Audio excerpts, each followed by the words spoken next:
Naresto na sa Los Baños City, Laguna ang isang wanted sa mga kaso ng panggagahasa at pagpatay.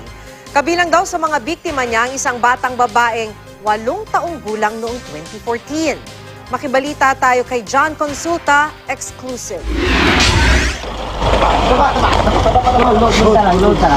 Load.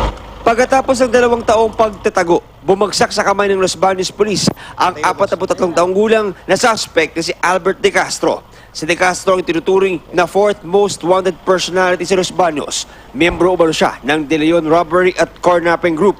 Sangkot din umano siya sa seri ng mga panggagahasa sa Los Baños, kabilang ang panggagahasa at pagpatay sa isang 8 taong gulang na babae sa barangay San Antonio, Los Baños, Laguna noong December 2014. Pagkatapos pagsamantalahan ay winasak ang kanang mata ng biktima at pinasakan pa ng matigas na bagay ang maselang bahagi nito bago pinagpapalo sa ulo hanggang sa mapatay.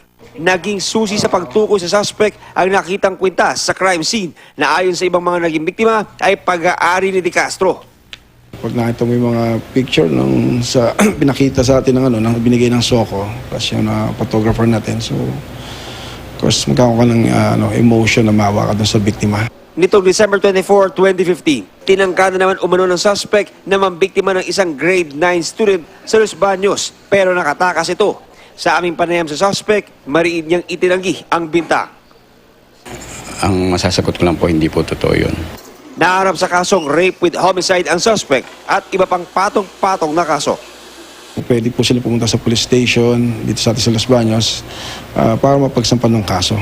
And mga biktima rin ng robbery dahil may mga case din to ng robbery natin sa pang-hold up.